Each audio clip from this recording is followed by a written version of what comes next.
গত কয়েকদিনের সহিংসতায় আমাদের এই টোল প্লাজাটা, পিছনের টোল প্লাজা এবং ড্যামরার যে টোল প্লাজা, 3টা টোল প্লাজা সম্পূর্ণরূপে শেষ, ড্যামেজ, আগুনে পুড়ে গেছে। আমাদের কিছুই অবশিষ্ট নাই এবং আমাদের আপনারা দেখতেছেন এখানে একদম শূন্য থেকে শুরু করতে হইতেছে। আবার আমাদের এখানে যা সিস্টেম ছিল, আমরা ফ্রান্সের জিএ থেকে যে সিস্টেমটা এনেছিলাম সফটওয়্যারে, সেই সিস্টেমটা আমরা ইউজ করতাম এবং ইনস্ট্রুমেন্টগুলো সমস্ত কিছুই বাইরের এবং এগুলো সবগুলোই পুড়ে গেছে, কোনো কিছুই অবশিষ্ট নাই। এই জন্য আমরা এখন ম্যানুয়ালি আমাদের অপারেশন চালাতে হচ্ছে। হ্যাঁ, লুটপাট হয়েছে, তো অবশ্যই লুটপাট হয়েছে। আমাদের ক্যামেরাগুলো নিয়ে গেছে, ভাঙচুর করছে।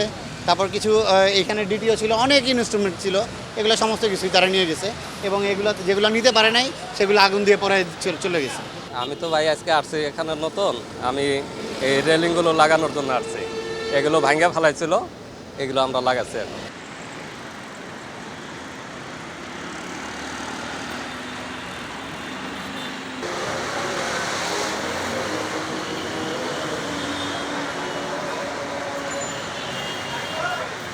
নগদের কাছে সব গ্রাহকই প্রিয়, তাই তো সারা দেশে ক্যাশ আউট চার্জ সবচেয়ে কম।